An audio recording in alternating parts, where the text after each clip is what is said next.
할렐루야. 옆 사람 앞뒤 사람 인사하겠습니다. 복 있는 사람이 됩시다. 은혜 받읍시다. 다 잘 될 것입니다. 다 지나갈 것입니다. 할렐루야. 오늘 사도행전 11장 19절에 30절 말씀을 읽었습니다. 본문에 이제 안디옥 교회가 세워지는 과정, 또 안디옥 교회가 했던 일들을 기록하고 있는데, 안디옥 교회는 이제 사도행전 13장에 가게 되면 바울과 바나바를 최초의 선교사로 파송한 이방 선교의 전진 기지가 된 그런 교회입니다. 초대 예루살렘 교회가 이제 사도 베드로를 중심으로 사역을 했다면, 안디옥 교회는 이제 사도 바울을 중심으로 이방 선교에 집중했던 교회, 이 바로 이제 안디옥 교회인데, 안디옥 교회가 세워지는 이 과정들을 통해서 오늘날 우리가 어떻게 예수 믿고 구원받게 되었는가라는 것들 다시 한번 정리하고, 또 그리스도인이라 칭하는 최초의 크리스찬들이 이제 등장하는 교회가 바로 이 안디옥 교회입니다. 그리고 그들이 최초의 그리스도인으로서 또 어떤 삶을 살았는지라는 것을 살펴보면서 오늘도 한 사람 한 사람 내게 주신 주의 은혜를 체험하고 하나님께 영광을 돌릴 수 있기를 주 이름으로 축복합니다. 특별히 사도행전은 1장 8절 말씀처럼 오직 성령이 너에게 임하시면 너희가 권능을 받고 예루살렘과 온 유대와 사마리아 땅끝까지 이르러 내 증인이 되리라 하신 말씀처럼 사도행전은 이제 1장 8절을 요절로 펼쳐지게 됩니다. 그래서 오직 성령이 너에게 마시면 너희가 권능을 받는다라는 말씀처럼 사도행전 1장 2장에 이제 주님이 승천하시고 오순절 성령 충만을 받고 사도 베드로에게 말씀의 능력과 또 치유의 능력이 임하는 놀라운 사건이 있고, 또 예루살렘의 박히로 스데반 집사님 순교하면서 8장에서는 이제 빌립을 중심으로 해서 이제 사마리아 지역으로 흩어지는 많은 사람들이 흩어지면서 집 사고 땅 사고 정착한 게 아니라 복음을 전했다. 그리고 복음 전파를 통해서 하나님의 교회가 이제 점점 확장돼가는 그런 과정을 기록해 주겠습니다. 그래서 예루살렘에서 유대를 넘어 사마리아 그리고 땅 끝까지 가는 이야기가 13장에 이제 사도 바울과 바나바를 통해서 1차, 2차, 3차 전도 여행 로마 여행을 통해서 이제 사도행전 28장에 사도 바울이 드디어 로마에 입성하면서 이제 마무리가 되는데, 저는 마태복음 28장 또 사도행전 28장 이런 부분을 미완성장이다 그렇게 말합니다. 그래서 우리가 흔히 마태복음 29장, 사도행전 29장은 이제 누가 써야 하느냐? 바로 나, 바로 너, 바로 우리. 할렐루야. 우리의 몫으로 남아 있는 거예요.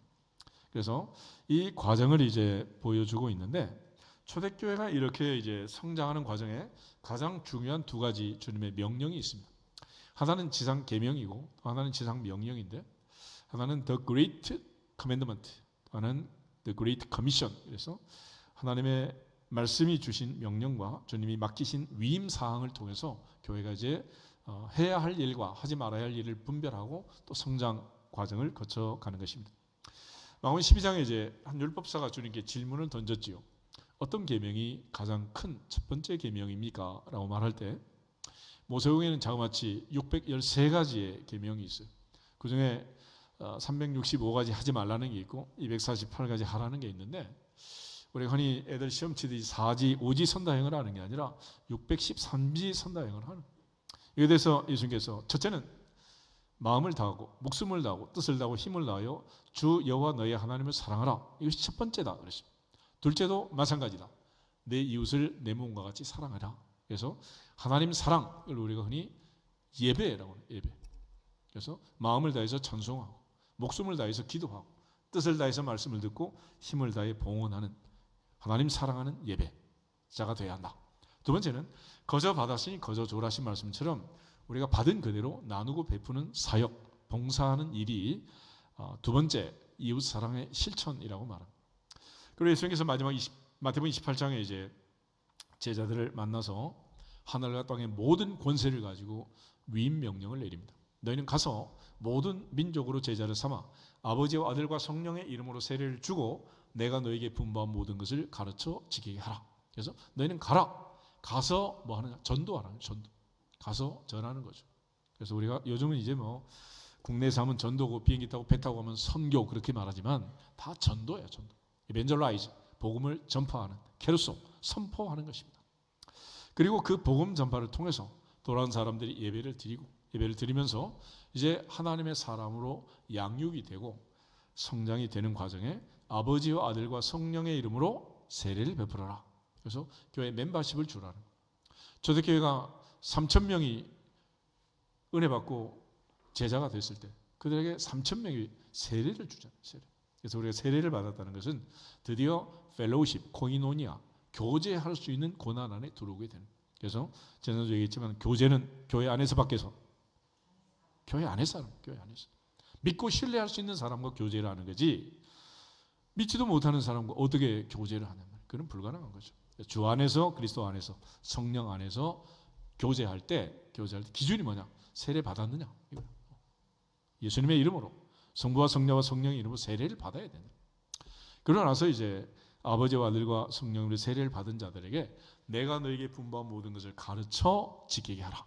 그래서 양육하는 것입니다.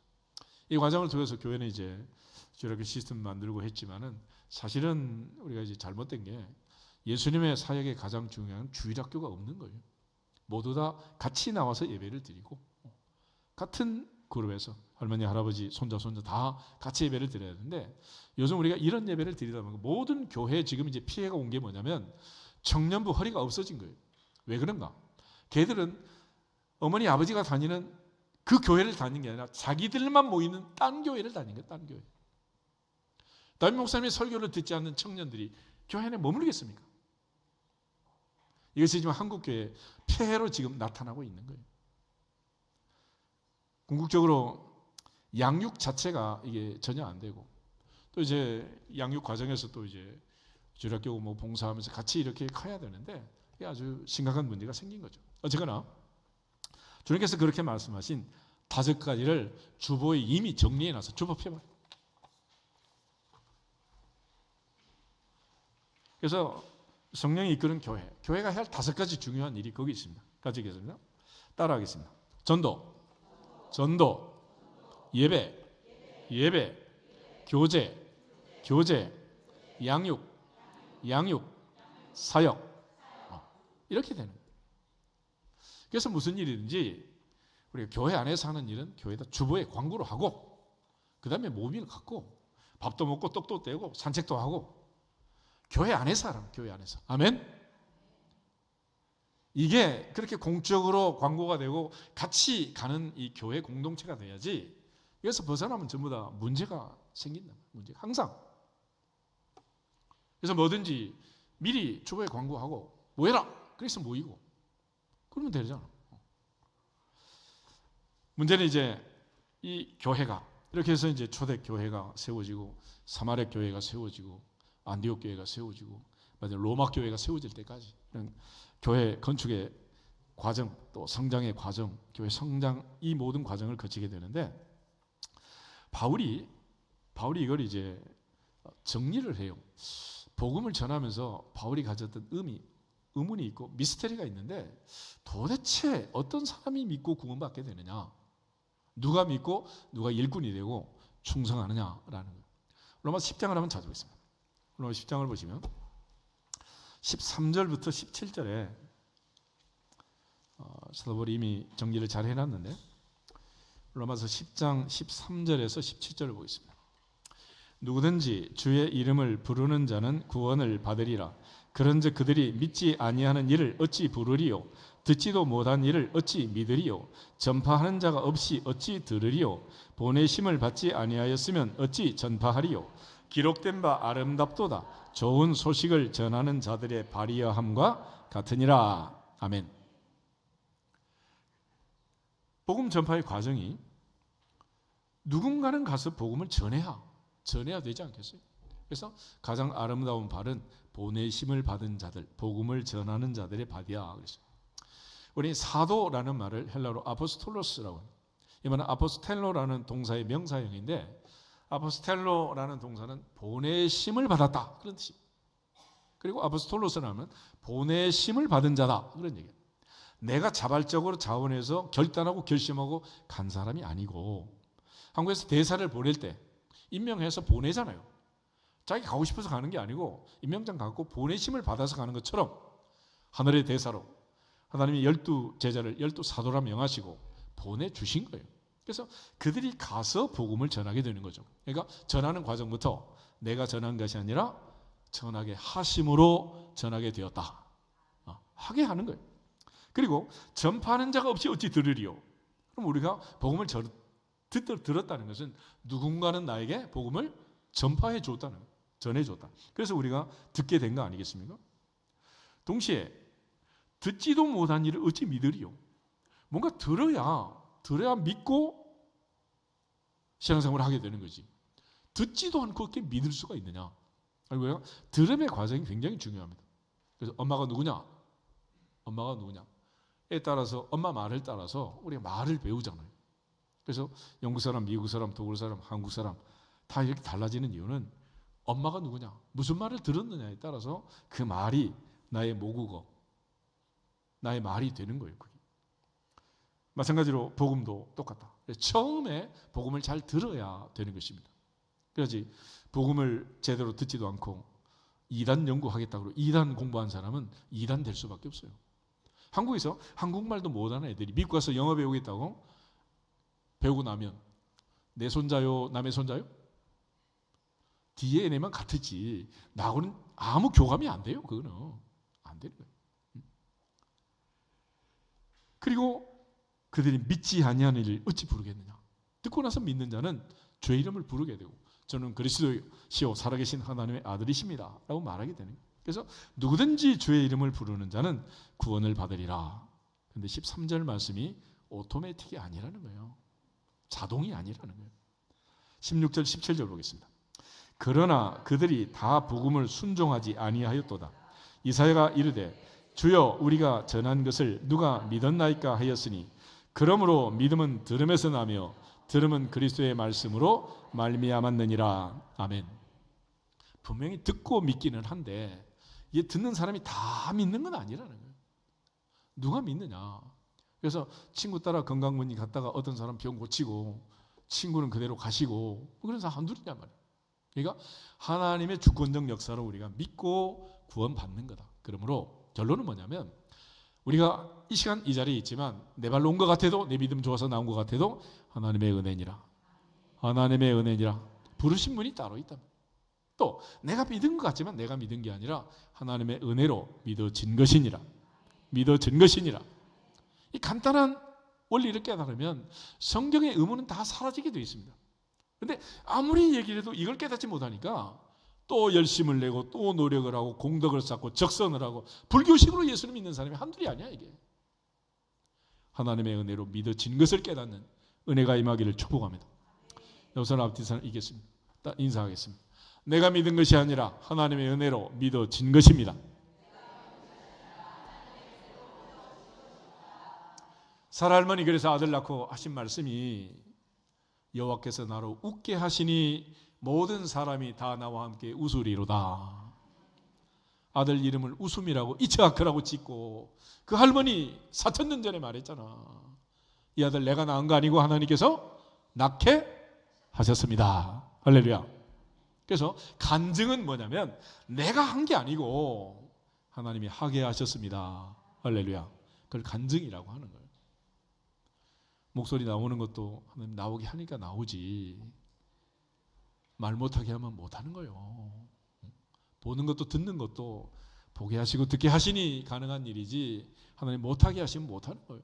그래서 적과 꿀이라는 가난의 복이라는 것은 내가 짓지 않은 집에 내가 살고 내가 심지 아니한 과수원의 열매를 내가 먹고 내가 파지 아니한 샘물을 내가 마시는 거예요. 내 노력과 내 공로로 값으로 얻은 게 아니란 말이에요.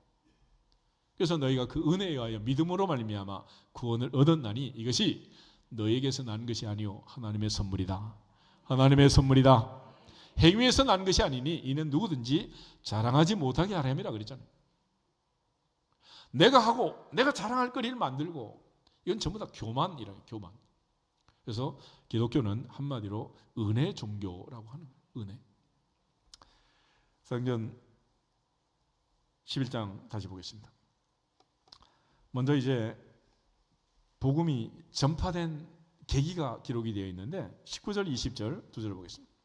그때 스데반의 일로 일어난 환란으로 말미암아 흩어진 자들이 베니게와 구브로와 안디옥까지 이르러 유대인에게만 말씀을 전하는데 그 중에 구브로와 구레네 몇 사람이 안디옥에 이르러 헬라인에게도 말하여 주 예수를 전파하니. 아멘.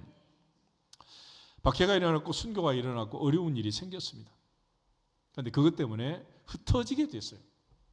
흩어진 사람들이 사마리아에서 빌립과 더불어 복음을 전했던 것처럼 이제 안디옥까지 가서 말씀을 전했는데, 먼저는 유대인에게만 말씀을 전했고 나중에 몇 사람이 헬라인에게도 주 예수를 전파했다. 그래서 여기서 전파할 때 내가 계획하고 작정하고 비행기표 끊어서 간 거 아니고 환난 때문에 핍박 때문에 흩어질 수밖에 없어.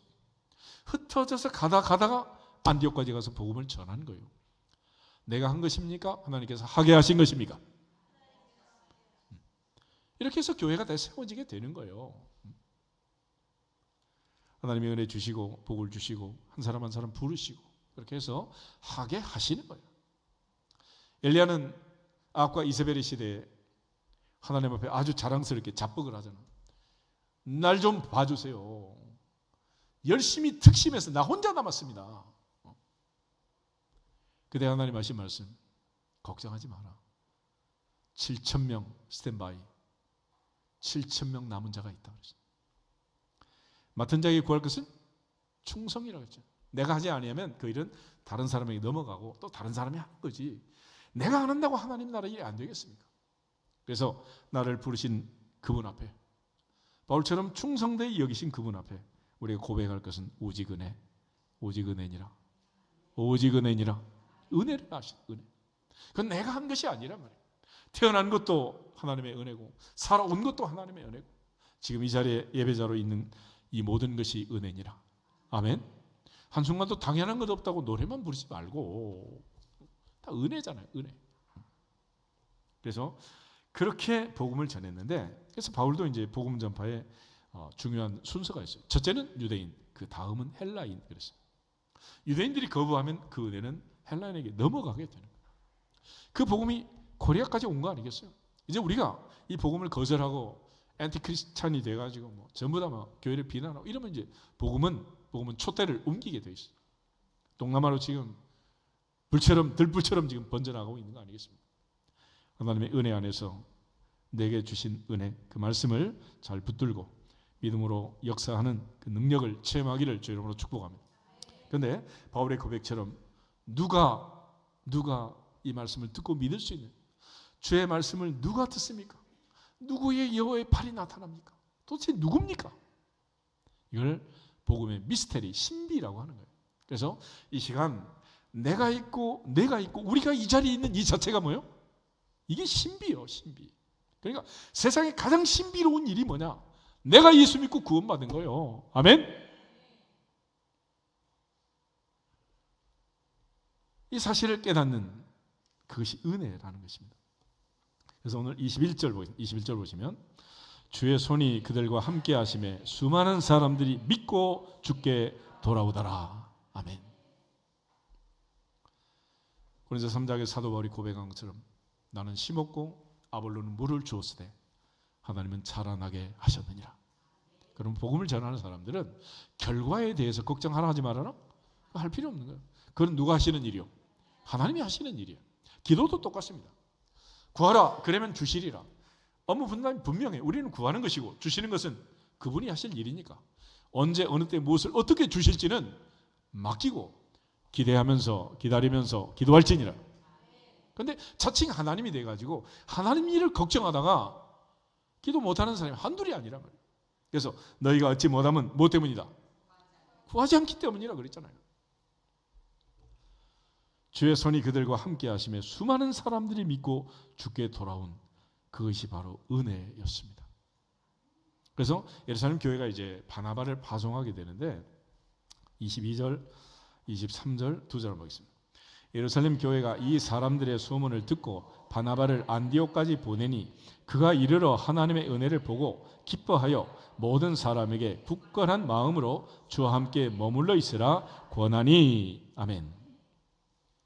예루살렘 교회가 했던 일은 뭐냐면 모교회로서 또 흩어진 사람들이 가서 복음을 전해 세워진 교회들이 말씀을 듣고 성장하는 이 모든 과정을 가서 체크를 해주는 거예요.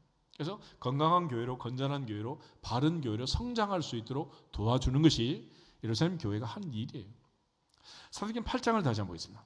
사도행전 8장을 보면 빌립에 가서 사마리아의 복음을 전할 때 이곳에 복음이 전파되고 많은 귀신이 쫓겨나고 큰 놀라운 역사가 있었습니다. 그럴 때 예루살렘 교회 소식이 들리자 예루살렘 교회에서 베드로와 요한을 파송하게 되는 거예요. 4절부터 8절을 먼저 보겠습니다. 그 터진 사람들이 두루 다니며 복음의 말씀을 전할세 빌립이 사마리아 성에 내려가 그리스도를 백성에게 전파하니 무리가 빌립의 말도 듣고 행하는 표적도 보고 한 마음으로 그는 말을 따르더라.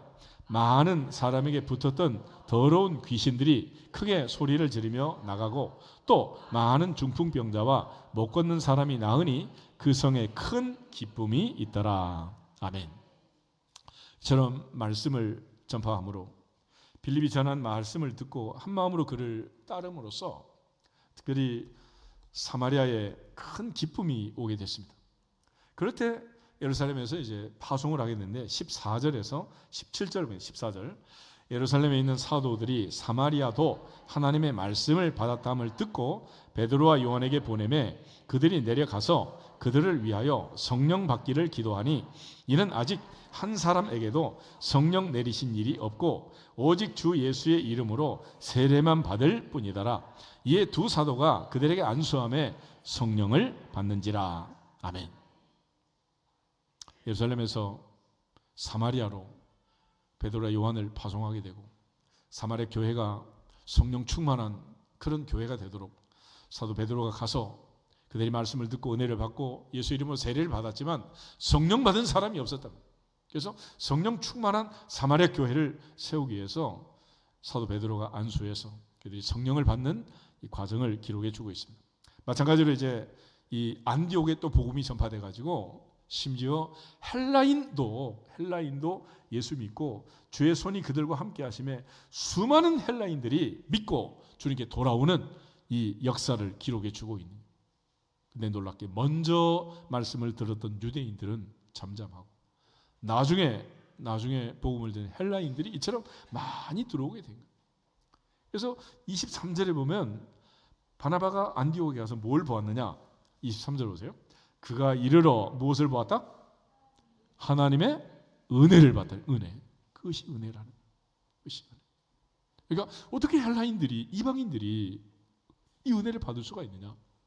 지난주에 봤던 고넬료 집에 할례받지 않는 이방인들이 성령 받는 걸 보고 깜짝 놀래잖아요. 놀래. 우리가 이 원리를 좀 잘 아셔야 됩니다. 갈라디아서 2장 16절 한번 찾아보겠습니다. 갈라디아서 2장 16절.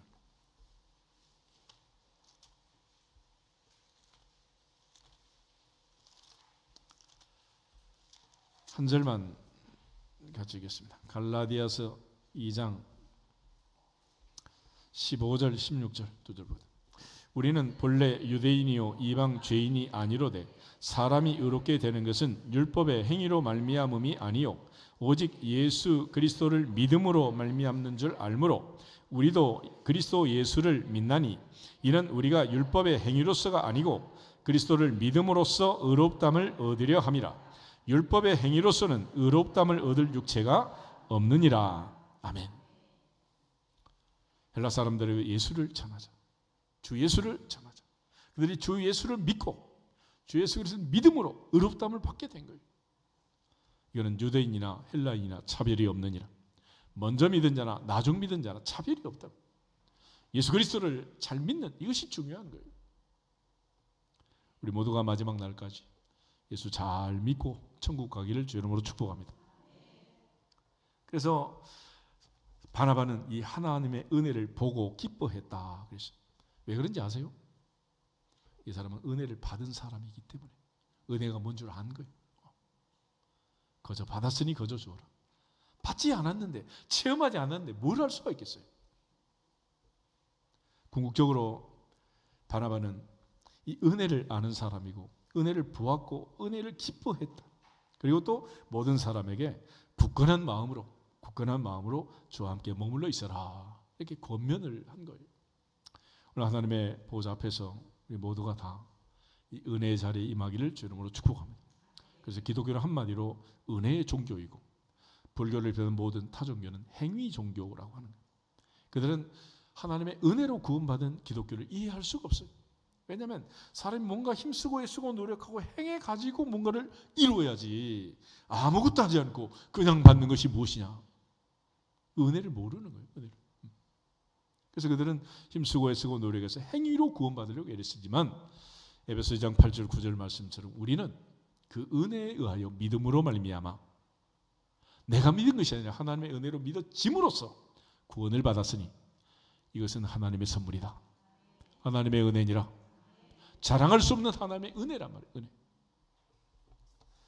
이렇게 해서 바나바는 안디옥 교회에 도착했고 안디옥 교회가 받은 이 놀라운 은혜를 깨달았습니다.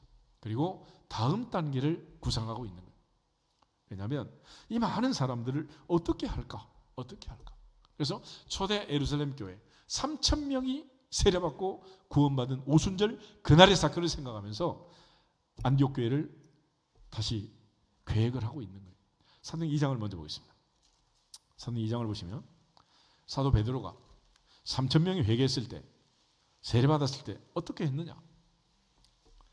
41절부터 47절을 보겠습니다. 41절 그 말을 받은 사람들은 세례를 받음에 이날의 신도의 수가 3,000이나 더하더라. 그들이 사도의 가르침을 받아 서로 교제하고 떡을 떼며 오로지 기도하기를 힘쓰니라. 사람마다 두려워하는데 사도들로 말미암아 기사와 표적이 많이 나타나니 믿는 사람이 다 함께 있어 모든 물건을 서로 통용하고 또 재산과 소유를 팔아 각 사람의 필요를 따라 나눠주며 날마다 마음을 같이하여 성전에 모이기를 힘쓰고 집에서 떡을 떼며 기쁨과 순전한 마음으로 음식을 먹고 하나님을 찬미하며 또 온 백성에게 칭송을 받으니 주께서 구원받는 사람을 날마다 더하게 하시니라. 아멘. 바나바는 이 은혜를 체험한 사람, 이 은혜를 아는 사람이고 다음 단계 교회가 어떤 일을 해야 할 것인가를 예루살렘 교회에서 이미 체험을 했잖아요.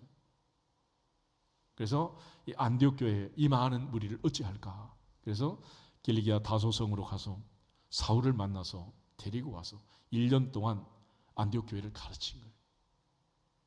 하나님의 보좌 앞에서 내가 먼저 믿고 먼저 체험하고 먼저 받은 은혜 그냥 헛되이 쏟아버리지 말고 또 다른 사람을 구원할 수 있도록 또 다른 사람을 인도할 수 있도록 구원의 통로로 선교의 통로로 복의 근원 복의 통로로 사용되는 우리 모두가 되기를 주님의 이름으로 축복합니다. 그래서 그들은 사도의 가르침을 받았고 그 결과 떡을 떼고 오로지 기도에 힘쓰고 또 많은 표적이 나타나고 그들이 유무상통하는 이런 초대교회의 아름다운 모습을 만들게 된 거예요. 그래서 오늘 이 안디옥에서 일어난 일이 똑같은 일을 반복하게 됩니다. 그래서 바나바는 하나님의 은혜를 받다 그래요. 그런데 중요한 것은 24절 말씀인데 24절에서 26절을 같이 읽어보겠습니다.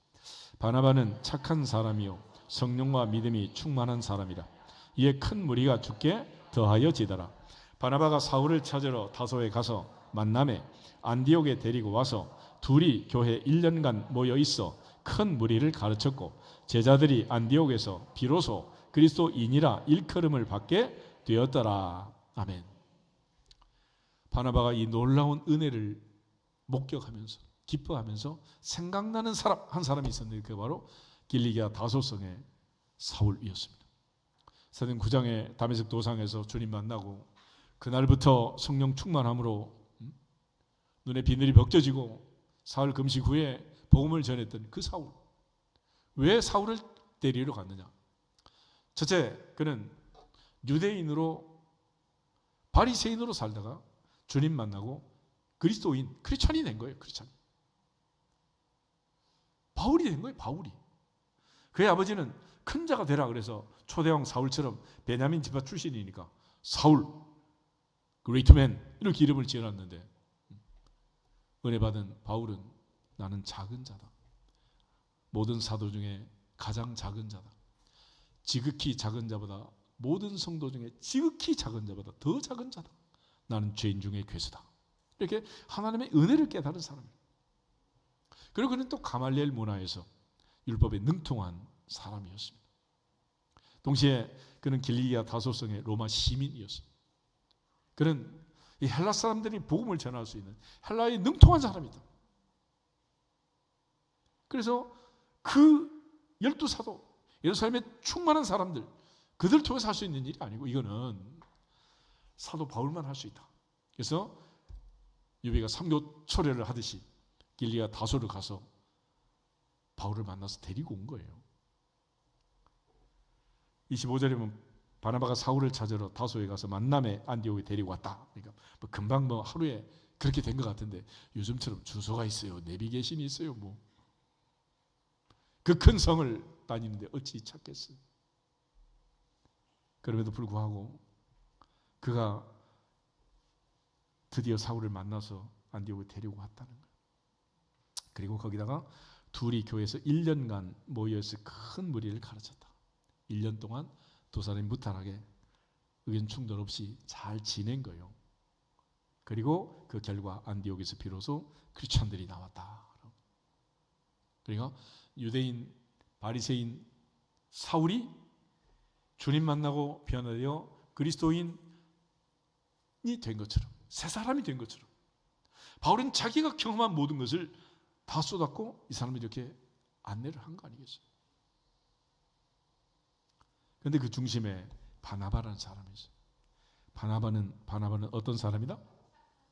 착한 사람이에요. 착한 사람. 성령과 믿음이 충만한 사람. 이에 큰 무리가 주께 더해지더라. 바나바를 통해서 큰 무리가 주께 날마다 다가오게 되고 이 사람들을 사울이 또 가르치고 그렇게 해서 이 놀라운 주의 은혜가 임하게 된 거예요. 아이들이 성장 과정에서 이제 잘 자라서 짝들을 찾고 자기 맞는 사람을 찾는데 사실 이 성품이라는 거는 그 옛날 속담에 있자면 3살 버릇이 언제까지 간다고? 아니 시어머니도 못 바꾼 그 성질을 내가 바꿀 수 있겠어요? 내 아들도 아닌데. 그 용감 한번 버리시고 그냥 맞춰 사는 거예요. 그걸 착한 사람이라 그래. 고쳐 쓰는 게 아니라니까. 성질이 급하면 급한 대로, 느리면 느린 대로 내가 맞춰야지. 바울과 바나바는 어떤 사람이냐? 1차 선교여행을 갈 때 사도행전 13장에 보면 안디옥 교회가 금식하고 두 사람을 선발했습니다. 그 두 사람이 같이 갔어요. 근데 가다가 무슨 일이 생겼냐면 바나바의 생일 축하 마가가 따라갔는데 한 발짝 한 발짝 도보 여행을 하는데 부잣집 아들이 얼마나 힘들겠어요.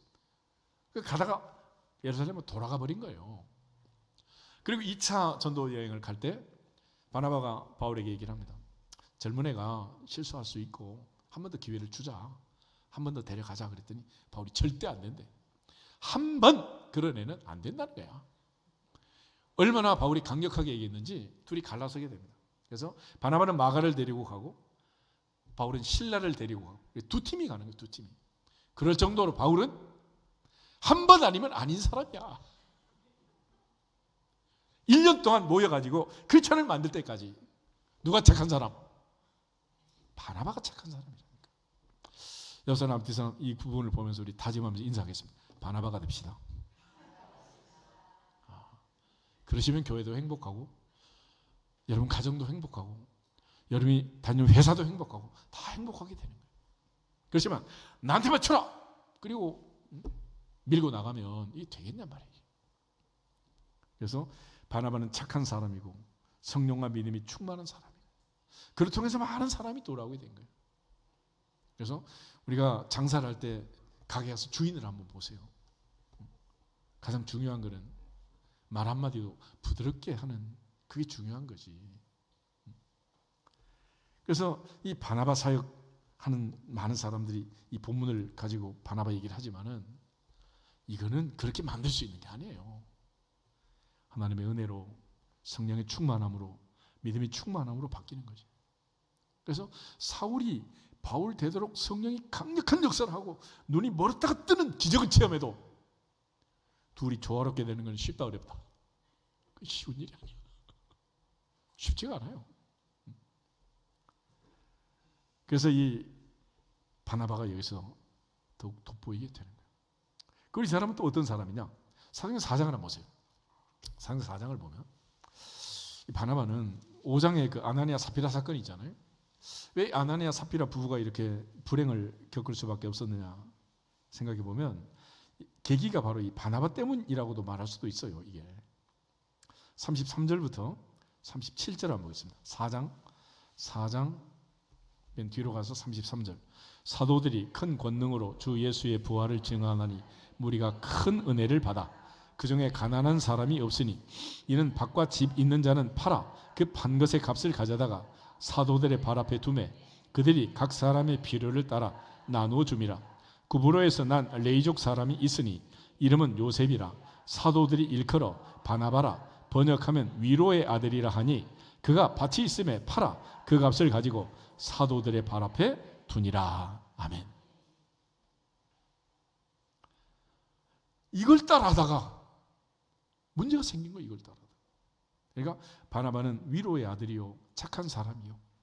그래서 오늘까지 내가 교회를 다니고 가정을 이루고 아들, 딸, 손자, 손녀 낳고 사는 것은 짝꿍이 착한 사람이어서 그런 거야. 깨달을지어다. 귀 있는 자는 들을지어다. 이 바나바의 사역이 그래서 중요한 거예요. 그래서 이 바나바를 통해서 하나님께서 하신 이 놀라운 일을 보면 이 합력하여 선을 이룬다. 우리가 늘 로마서 8장 28절을 암송하지만 우리가 알거니와 하나님의 사랑하는 자, 곧 그의 뜻대로 부르심을 입은 자들에게는 모든 것이 합력하여 선을 이룬다. 그러니까 바울과 바나바처럼 성질이 안 맞아도 합쳐 잘 이루어서 조화롭게 그렇게 해야 되는데 오늘날 교회 다니는 사람들 보면 참 싸움을 많이 하는 것 같아요. 그리고 그 싸움도 보면 다분히 감정적이야. 한마디로 마음에 안 든다는 거야. 이것들이 오늘 한국교회를 어지럽게 하고 있고 그 어지러운 마음들을 또 사탄이가 틈을 타가지고 영적 전쟁을 시키고 그래서 조용한 교회가 별로 없어요. 이것이 우리의 현실입니다. 현실. 그러므로 하나님의 전신갑주로 무장하고 어둠의 영을 물리치고 반드시 영적 전쟁에서 승리가 번영하는 싸움에 승리하시기를 주 이름으로 축복합니다. 그러기 위해서 해야 할 일은 뭐냐? 바나바처럼 믿음과 성리 충만하고 착한 사람이 되는 거예요. 여러분, 총은 아무리 두꺼운 강판도 뚫습니다. 그런데 총이 못 뚫는 게 있어요. 솜잎으로는 못 뚫어요. 사람 입에 가장 단단한 이는 전부 다 이제 임플란트 한다고 지금 난리치고 있잖아. 그렇지만 가장 부드러운 혀를 바꿔 낀 사람은 없잖아요. 부드러운 사람이 될지어다. 착한 사람이 될지어다.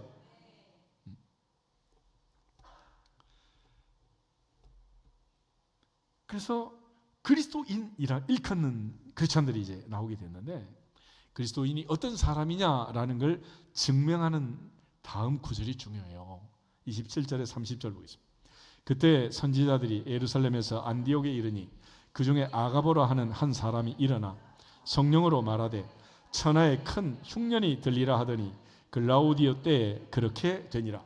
제자들이 각각 그 힘대로 유대에 사는 형제들에게 부조를 보내기로 작정하고 이를 실행하여 바나바와 사울의 손으로 장로들에게 보내니라. 아멘.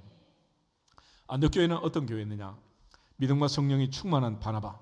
이 바나바를 통해서 하나님이 세운 교회였기 때문에 이 교회는 믿음과 성령이 충만한 성령의 역사가 왕성한 교회로 세워지게 된 거예요. 그 증거가 뭐냐? 아가보가 예언을 했습니다.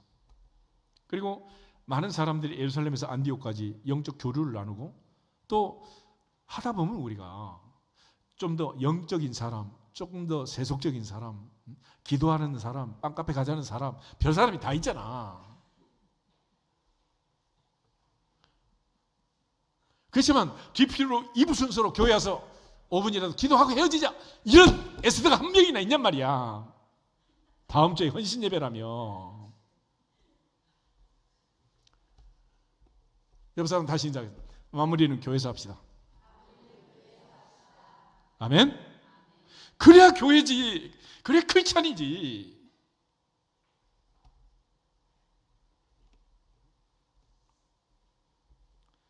야고보를 보면요, 이 사람은 신령한 사람이었어요. 그냥 얘기한 게 아닙니다. 야고보라고 하는 한 사람이 일어나 어떻게 말했다? 성령으로 성령의 이끄심을 받아서 성령의 하게 하심을 따라서 한 거예요. 그래서 바울이 이제 고린도 교회에 갔을 때는 성령 사역을 계획하게 됩니다. 그리고 고린도전서 12장, 13장, 14장 은사장을 쓰면서 마지막에 바울이 강조한 게 있어요. 고린도 14장을 한번 찾아보시죠. 고린도전서 14장 마지막 2절 39절 40절 고린도 14장 39절 보겠습니다. 그런즉 내 형제들아 애언하기를 사모하며 방언 말하기를 금하지 말라. 모든 것을 품위 있게 하고 질서 있게 하라. 아멘. 두 구절은 따로따로가 아니에요. 같은 본문이에요. 그런데 흔히 39절은 순복음만 좋아하고 40절은 장로교만 좋아한대요. 이거는 균형과 조화의 문제예요.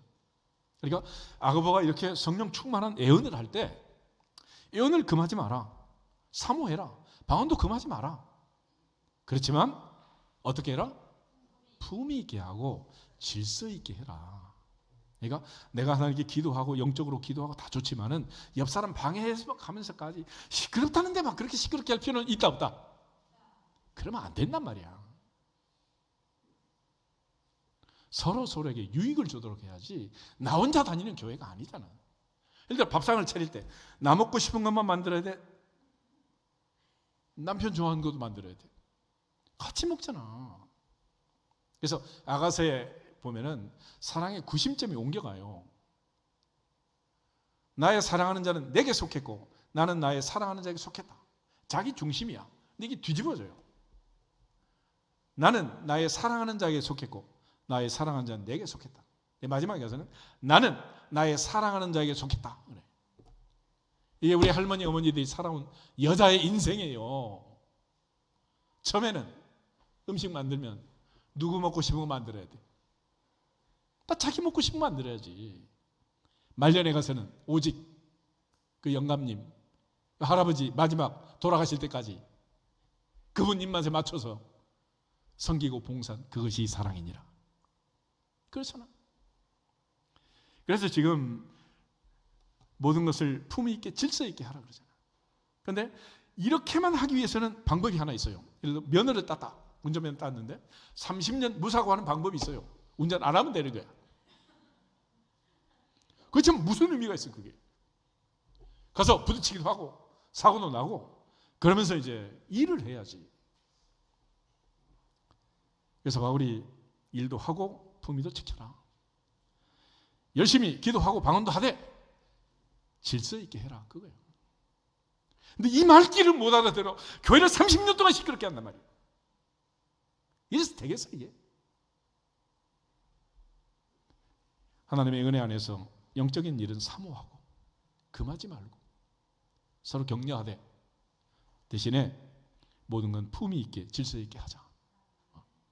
그래서 영국 바이킹 해적들이 은혜 받고 나니까 성경을 읽고 킹 제임스가 성경을 번역해서 영국 사람 때 성경을 읽게 하니까 그 결과 세계에서 가장 멋진 레이디스 앤 젠틀맨이 된 거 아니에요. 신사의 나라, 숙녀의 나라 된 거예요. 하나님의 은혜 안에서 품위 있고 질서 있게 사모하는 마음으로 신앙생활 잘 할 수 있기를 주님으로 축복합니다. 그래서 오늘 사도행전 11장 다시 보시면 예루살렘에서 안디옥까지 왔다 갔다 하는 많은 성도가 있었고 특별히 아가보라 하는 이 사람이 성령으로 말을 할 때 그들은 그 성령의 능력을 인정했고 그리고 천하의 큰 흉년이 들 거다. 그럴 때 그때부터 준비한 거예요. 준비. 그런데 이게 드디어 글라디오 황제 때 큰 흉년이 든 것입니다. 그러고 나서 이제 29절 30절을 보면 그들이 이 흉년이 들었을 때 생각난 사람들이 있었어요. 그게 누구냐? 예루살렘 모교회. 예루살렘에 큰 흉년이 닥쳤고 그 사람들을 도와야 되겠다라는 이런 결심이 들어온 거예요. 사도행 2장에 초대교회가 유무상통하고 가난한 자가 없이 필요한 사람이 나눠 쓰는 그런 아름다운 교회가 된 것처럼 이 안디옥 교회 역시 성령 충만을 받고 그들이 예루살렘 교회를 도우는 그런 교회가 된 거예요. 이런 사람을 뭐라고 그랬나? 그리스도인이라고 합니다. 그리스도인. 이게 진짜 리얼 크리스찬이 되는 거예요. 그래서 바울이 이제 이 부조를 가지고 신라와 더불어 이제 예루살렘 장로들이 갖다 이제 건네주게 되는데, 가기 전에 이 고린도를 방문해서 고린도 교회도 좀 이 부조에 동참하면 좋겠다. 그래서 이제 편지를 써요. 이 고린도후서 8장인데 8장 한번 찾아보시죠. 고린도후서 8장.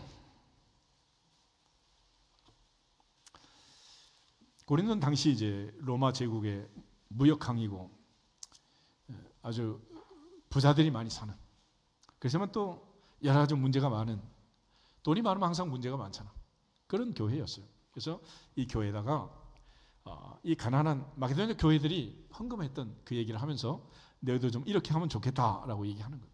1절에서 5절을 보겠습니다. 형제들아, 하나님께서 마게도냐 교회들에게 주신 은혜를 우리가 너희에게 알리노니 환난의 많은 시련 가운데서 그들의 넘치는 기쁨과 극심한 가난이 그들의 풍성한 연보를 넘치도록 하게 하였느니라. 내가 증언하노니 그들이 힘대로 할 뿐 아니라 힘에 지나도록 자원하여 이 은혜와 성도 섬기는 일에 참여함에 대하여 우리에게 간절히 구하니 우리가 바라는 것뿐 아니라 그들이 먼저 자신을 주께 드리고 또 하나님의 뜻을 따라 우리에게 주었도다. 아멘.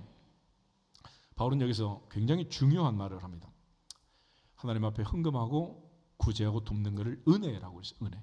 1절 보시면 형제들아, 하나님께서 마게도냐 교회에 주신 뭐를? 은혜를 알려주겠다. 은혜. 그리고 4절에도 보면 이 은혜와 성도 섬기는 일에 참여함에 대하여 우리에게 간절히 구한다. 그래서 이 은혜 곧 성도 섬기는 일. 그러니까 우리가 말씀을 통해서 은혜를 받고 찬양을 통해서 기도를 통해서 하나님을 체험하지만은 헌금하고 하나님 앞에 봉헌하는 것도 뭐다? 은혜란 말이에요. 은혜. 그래서 신명기 8장에 재물 얻을 힘을 주신 분도 하나님이시다. 그러나 다윗처럼 내게 주신 것을 다시 주께 드릴 수 있는 힘을 주신 것은 더 크신 은혜냐. 모든 것이 하나님의 은혜란 말이에요. 안 주셨으면 할 수 있는 게 있습니까? 그러니까 내가 뭔가를 할 수 있다는 것은 이미 받은 것이니라. 이미 받았어요. 받아서 하는 거지. 안 받았는데 어떻게 할 수가 있겠습니까? 그런 차원에서 성경은 우리에게 많은 것을 시사하지만 이 마게도냐 교회를 보면 2절에 환난의 많은 시련 가운데 그들의 넘치는 기쁨과 극심한 가난이 그들의 풍성한 연보를 넘치도록 하게 했다. 환난의 많은 시련 가운데 극심한 가난 가운데 있었지만 그들은 넘치는 기쁨이 있었고 풍성한 연보를 넘치도록 하는 그리스도인이었다는 거예요. 환경이 주는 거기에 얽매이지 않고 우리 모두가 다 넘치는 기쁨으로 풍성한 연보를 드릴 수 있기를 축복합니다.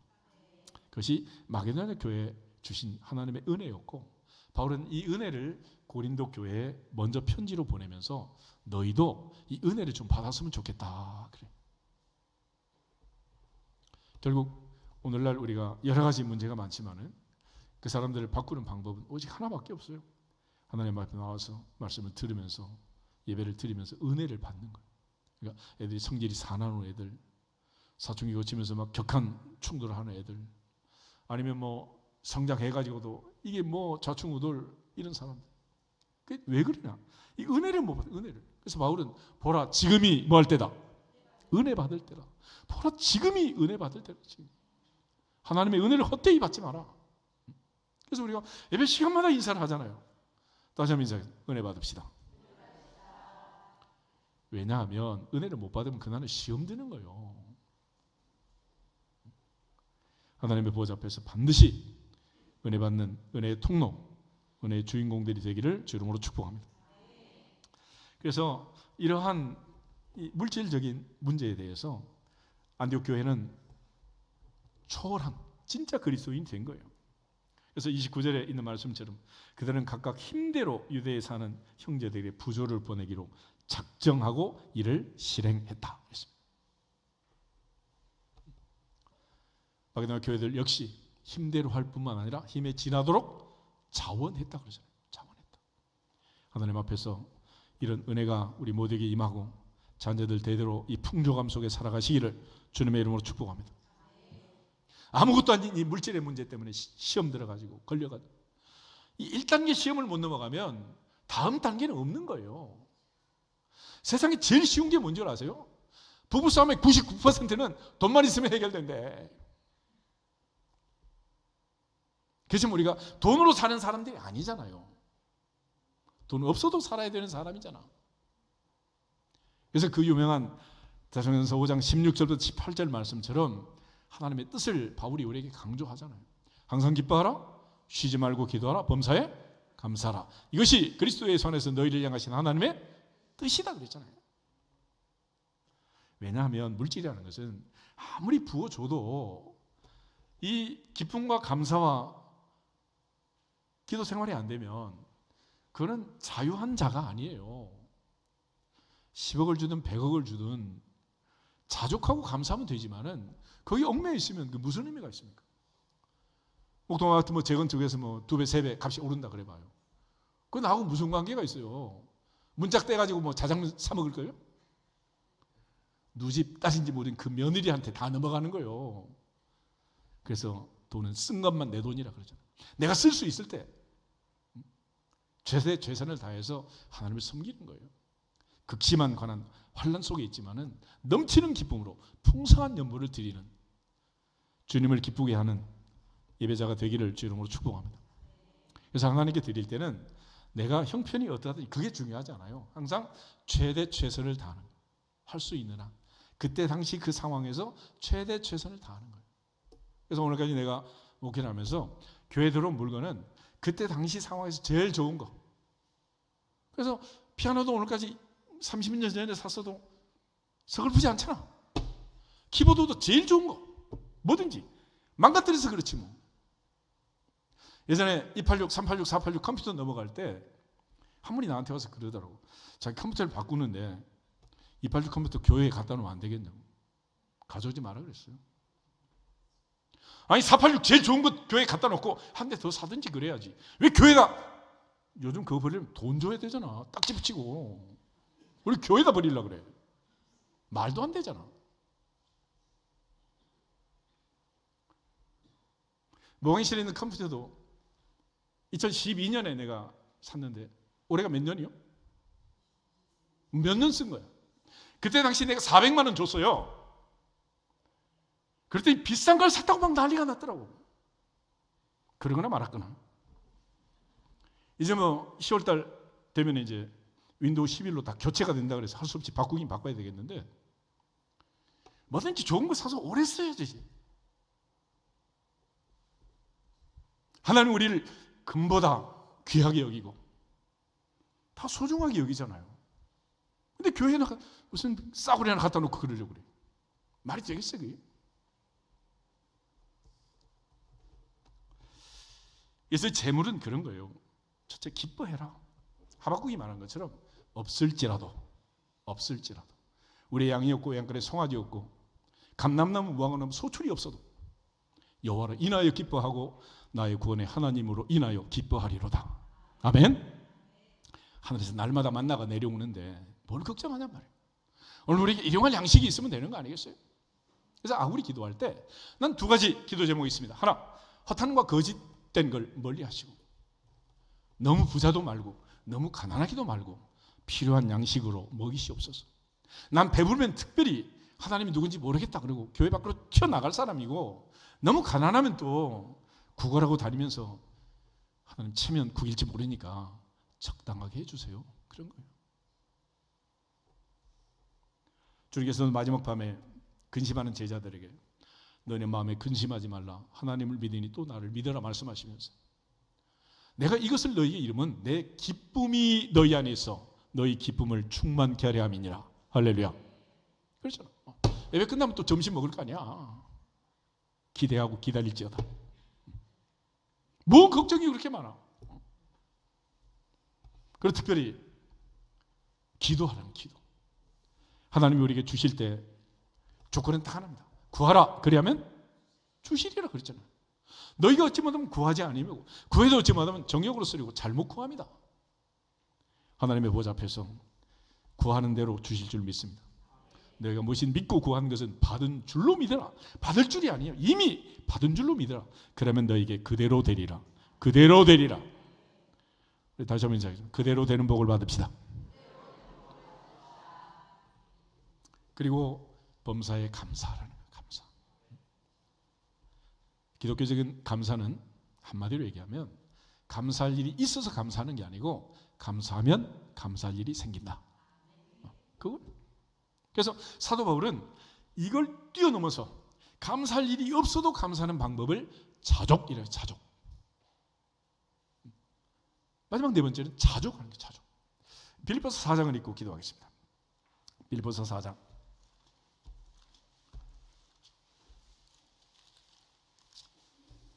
10절부터 13절. 빌립보서 4장 10절부터 13절.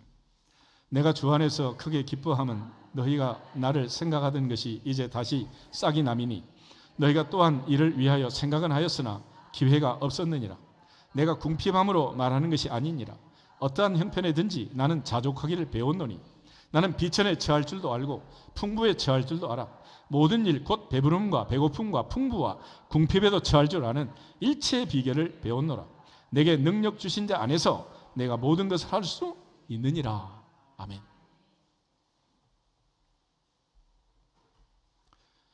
바울은 형편을 뛰어넘는 자족을 배웠다 그랬습니다. 이 사람은 가장 부유한 사람이고 아무것도 없는 것 같으나 모든 것을 가진 자라고 바울이 고린도 6장에서 선포하잖아요. 나는 아무것도 없지만 나는 모든 것을 가진 자다. 이 믿음의 부요함. 여호와는 나의 목자시니 내게 부족함이 없으리라. 다윗의 고백과 같은, 하박국의 고백과 같은 멋진 고백 아니겠어요? 하나님의 보좌 앞에서 물질 때문에 근심 걱정 염려하는 이방인처럼 살지 말고 모든 것 맡기고 책임져 주시는 하나님의 은혜로 광야 40년 이스라엘 백성들이 한 끼도 금식하지 않았습니다. 원망하다가 불평하다가 징계를 받은 것이 마지막 날까지 힘 주시고 은혜 주시고 금식시키지 않고 하나님이 살게 하실 거니까 다 맡겨버리시기를 주 이름으로 축복합니다. 그래서 이런 사람들을 주책이라. 주책. 주님이 책임져야 되는 사람들. 할렐루야. 이 마지막 때 안디옥 교회의 멋진 그리스도인들을 보면서 우리도 진짜 그리스도인의 삶을 살아낼 수 있기를 다시 한번 주님의 이름으로 축복합니다. 다시 주 예수 그리스도의 이름으로 충만할지어다 선포하고 기도하겠습니다. 주 예수 그리스도의 이름으로 충만할지어다. 충만할지어다. 충만할지어다.